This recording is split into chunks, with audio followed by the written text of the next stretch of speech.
Halo guys, balik lagi di channel Oya Movie. Kali ini kita akan merekap sebuah film bertema superhero yang bernama Shang-Chi.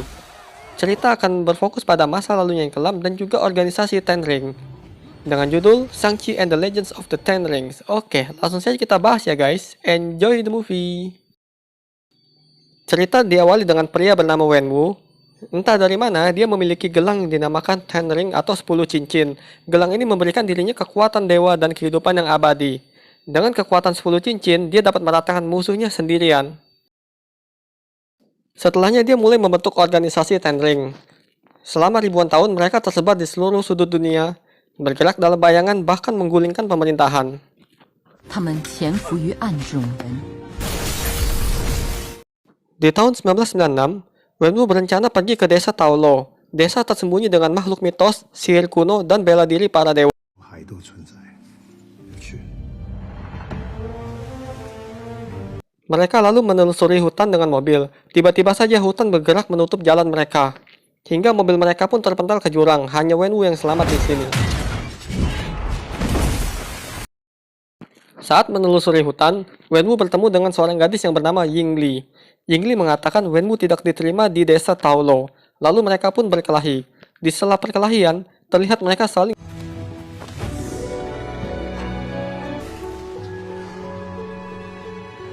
Yingli dengan ilmu bela dirinya ternyata mampu mendandingi Wenwu dengan kekuatan 10 cincin. Hubungan mereka pun berlanjut, hingga lahirlah anak yang bernama Shang-Chi. Sang ibu mengatakan dia mendapatkan kekuatannya dari hati naga yang ada di desa Taulo.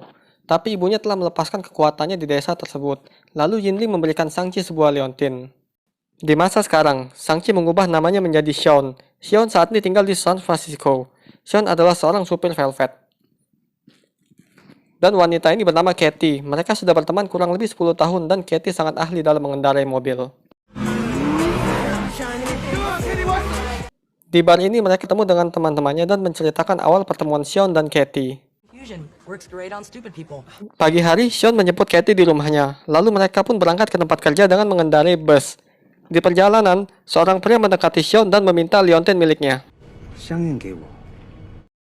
Xion awalnya menolak, lalu terjadilah perkelahian setelah pria tersebut memukul Katie. Saat sedang berkelahi, ada seorang pria yang sedang live merekam pertarungan ini. Setelah berhasil mengalahkan mereka, pria di belakangnya pun berdiri dan mengeluarkan pedang di tangan kirinya. Xion segera menghindari sabetan pedangnya, tapi sayangnya pedang itu mengenai kabel rem bus ini, sehingga bus ini pun kehilangan kendali. Melihat supir bus yang pingsan, Xion segera mengambil ahli kemudinya. Pria ini pun mengejar dan menyerang Shang-Chi lagi. Katie segera mengambil ahli kemudi. Xion lalu memiliki ide dan menyuruh Katie menunggu aba-abanya. Xion lalu menendang semua penjahat keluar dari bus satu persatu dan menyuruh warga berlari ke gerbong depan. Saat sedang terdesak, pria ini pun mengatakan dia dan adiknya pantas mendapatkannya. Lalu Xion pun segera memberi aba-aba. Katie lalu membelokkan mobilnya dengan keras sehingga gerbong belakang pun terputus dan Xion berhasil melompat ke gerbong depan dan mobil berhasil dihentikan. Tapi sayangnya, leontin itu berhasil didapatkan oleh penjahat. Xion berencana pergi ke Macau untuk memperingati adiknya yang akan jadi target berikutnya. Xion lalu bercerita ke Katie, jika orang-orang itu adalah suruhan ayahnya. Katie pun mengikutinya berangkat ke Macau. Dia lalu menceritakan masa lalu dirinya. Setelah ibunya meninggal, Xion yang berumur 7 tahun dilatih dengan keras untuk menjadi pembunuh. Adiknya pun juga berlatih diam-diam. Hingga di umur 14 tahun, dia berhasil mengalahkan semua pasukannya sendirian. Ayahnya pun memberikan misi pertama pada dirinya. Tetapi Xion melarikan diri. Lalu Xion menjelaskan nama sebenarnya adalah Shang-Chi. 上汽， Sesampainya di Macau, Shang-Chi segera menuju tempat adiknya sesuai dengan alamat di kartu pos yang dikirimkan. Begitu lift sampai, seorang pria menjemput mereka dan memberitahukan video pertarungan Shang-Chi yang viral. Pria ini menjelaskan ini adalah tempat bertarung bernama Golden Danger dan terlihat Wong sedang bertarung dengan Abomination.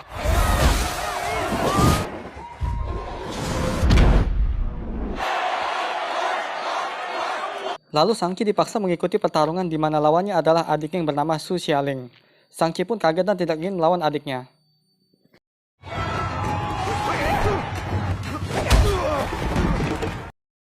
Xialing menghajar Shang-Chi. Dia kesal karena Shang-Chi tidak menepati janji dan meninggalkan dirinya sendiri. 我在练功。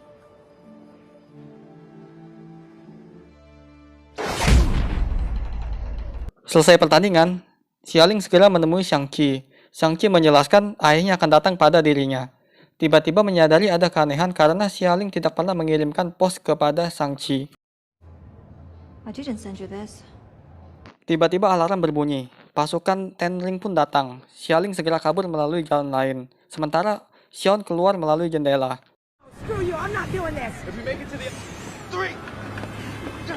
Tidak lama kemudian, pasukan ayahnya datang dan mengejar mereka. Shang-Chi mengulur waktu agar Katie bisa kabur.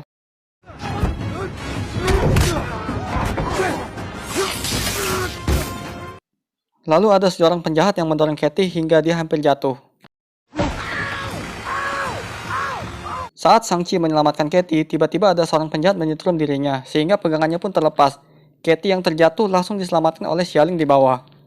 Mereka lalu bersama-sama mengalahkan pasukan ayahnya. Tiba-tiba ada bom meledak di dekat mereka, lalu Death Dealer muncul dan mengambil liontin milik Xialing. Shang-Chi mengejarnya dan berhasil menangkap dirinya. Saat bertarung, Shang-Chi berhasil mengalahkan Death Dealer, tapi dia ragu untuk membunuhnya.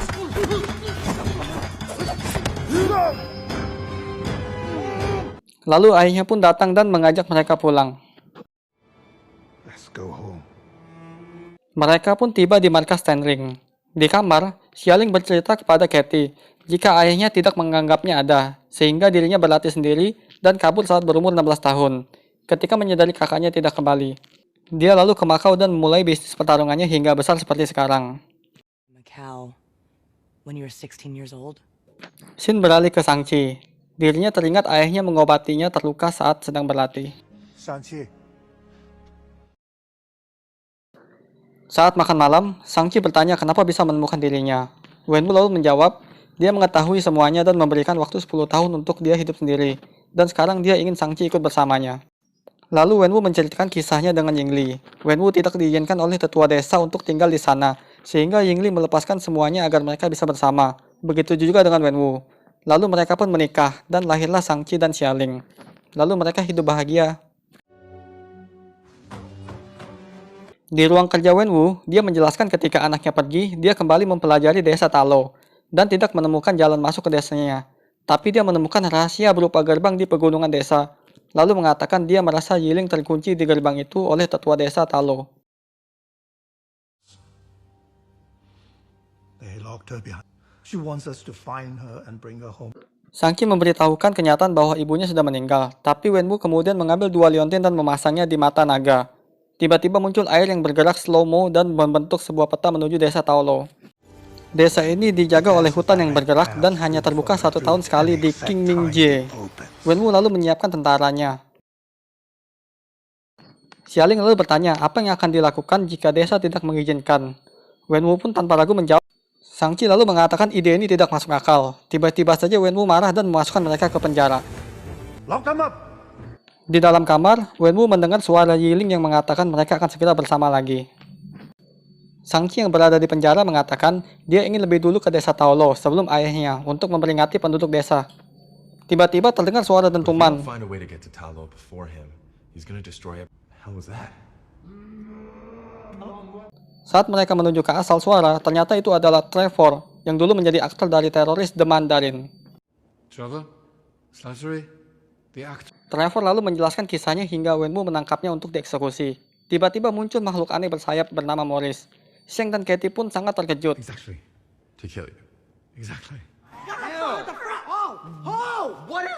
Tapi hanya Trevor yang mampu mengerti apa yang dikatakan Morris.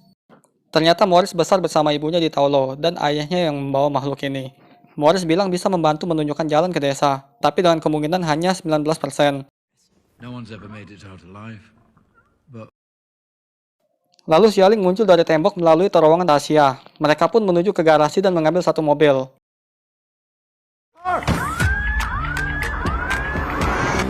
Is there another exit? The other end of the garage. Pasukan Tenring segera menghalau mereka. Dengan keahlian mengemudi Katie, akhirnya mereka bisa kabur dari sana.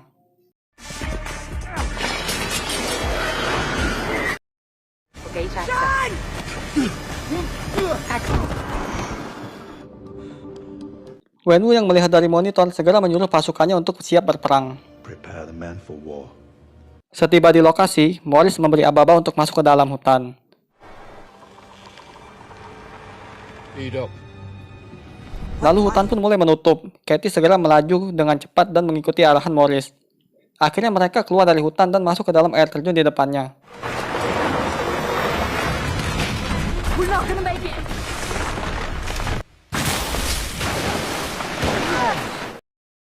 Saat mereka masuk ke dalam air terjun, tiba-tiba mereka berpindah ke dimensi lain dan muncul di sebuah tempat dengan makhluk-makhluk mitos. Bloody hell. I think there's...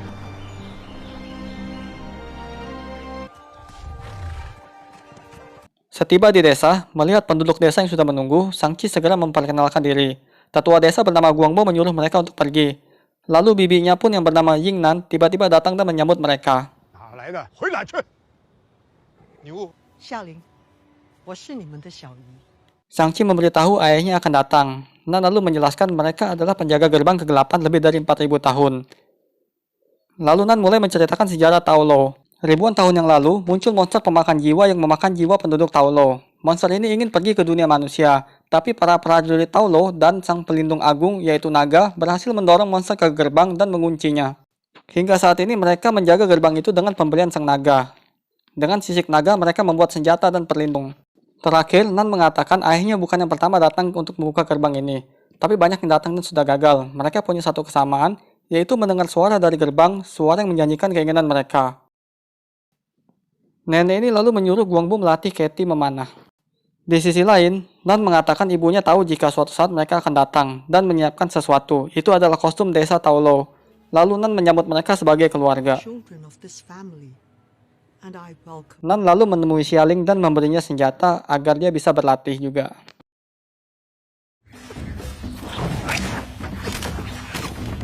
Katie pun semakin jago memanah. Di sisi lain, Sangchi menemui bibi Nan dan mengatakan ingin mempelajari ilmu ibunya agar bisa mengalahkan ayahnya.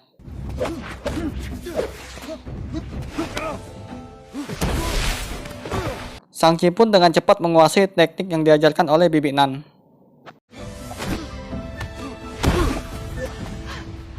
Shin kembali ke Wenwu yang mendengar suara istrinya. Tiba-tiba Razorfish datang dan mengatakan pasukan sudah siap.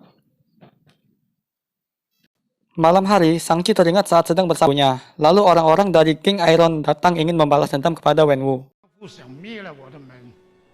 我们今天是来 Yingli lalu menghadapi geng ini sendirian, dan Sangchi hanya melihat saja dari dalam.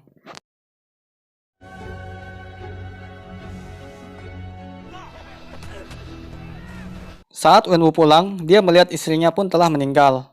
Lalu dia memakai kembali Ten Ring dan datang bersama Sangchi ke markas geng Iron. 摘下来，那些混蛋根本。 Setelah membantai mereka, ternyata bos geng Iron tidak ada di sana. Wenwu berkata, hutang darah harus dibayar dengan darah. 我不知道，我真血债必须要血偿。 Saat berumur 14 tahun, Wenwu memberinya misi untuk membunuh bos geng Iron, tapi tidak dilakukan. Hingga pada akhirnya, Sangchi membulatkan tekadnya untuk mengakhiri ayahnya besok. 需要血偿。I'm gonna kill him. Pagi pun tiba, seluruh penduduk desa telah mempersiapkan diri untuk berperang, tetapi Katie tidak diperbolehkan ikut.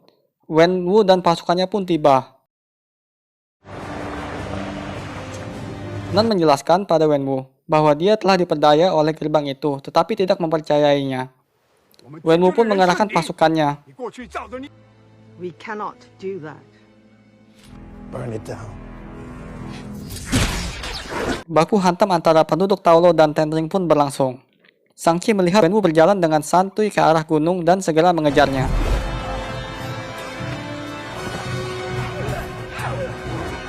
Setelah Wenwu berdoa pada istrinya, Sangchi pun menemuinya. Wenwu langsung saja menyerang Sangchi. Dia menyalahkan Sangchi yang diam saja ketika ibunya diserang. 二代。 Sembari baku hantam, Sangchi mengatakan ayahnya lebih memilih cincin dibanding mereka berdua.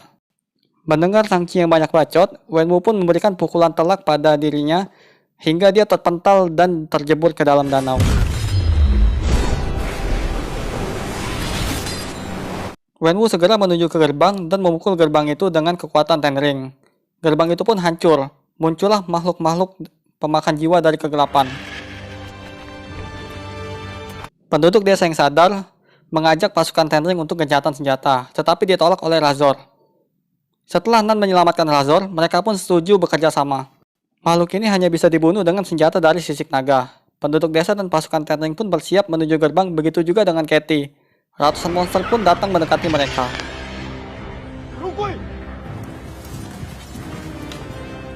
Shang-Chi yang pingsan pun tiba-tiba tersadar. Lalu dia melihat sesosok bayangan dari dalam sungai, yaitu Sang Naga.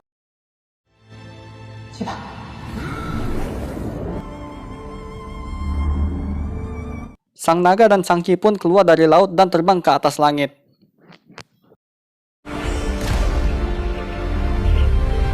Peperangan pun berlangsung dengan sangat sengit. Penduduk Taulo mengeluarkan segala kekuatannya untuk menghadang monster pemakan jiwa.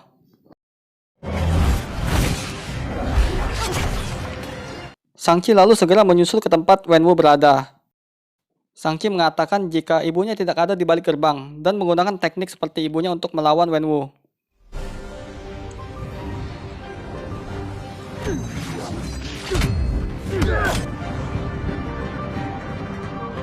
Di sisi lain, Xialing yang melihat naganya kesulitan pun segera membantunya. Setelah banyak menahan serangan dari Wenwu, Shang-Chi pun akhirnya berhasil mengendalikan 5 cincin miliknya.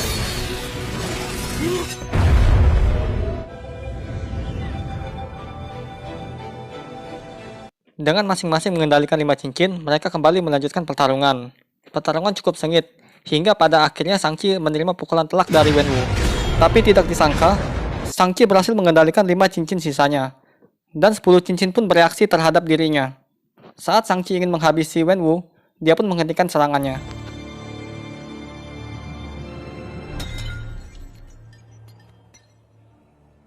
Shang-Chi berharap ayahnya menghentikan semuanya. Tiba-tiba terdengar suara istrinya dari dalam gerbang, lalu muncul monster raksasa menyerang.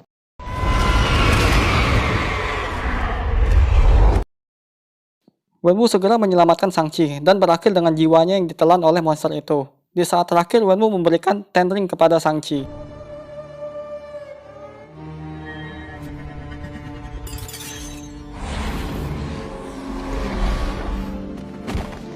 Sang naga lalu datang dan berhadapan dengan monster raksasa, tetapi monster itu malah kabur menuju ke desa.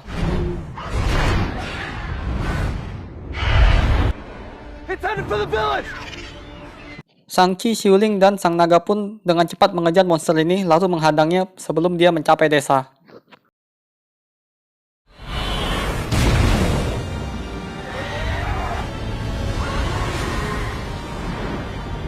Monster-monster kecil penangkap jiwa pun memberikan jiwa yang telah dilahapnya ke monster raksasa ini. Dan monster ini pun bertambah kuat. Lalu monster ini menangkap Sang Naga dan mencoba menyerap jiwanya. Shang-Chi yang melihat Xialing terjatuh segera menangkapnya dan tidak mau melepaskannya. Tiba-tiba, panah dari Katie berhasil mengenai monster ini, dan jiwa naga itu pun kembali. Not leaving you again.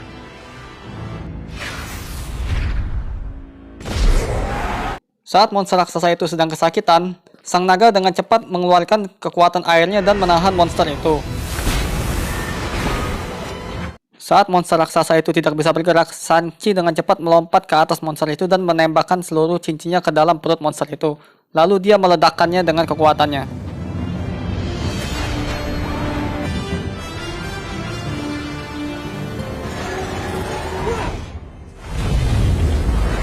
Akhirnya setelah ribuan tahun mereka berhasil menghancurkan monster ini selama-lamanya. Dan saat kembali ke desa, banyak orang-orang yang sudah gugur. Lalu pada malam hari, mereka mengadakan ritual pelepasan untuk orang-orang yang gugur dalam peperangan ini.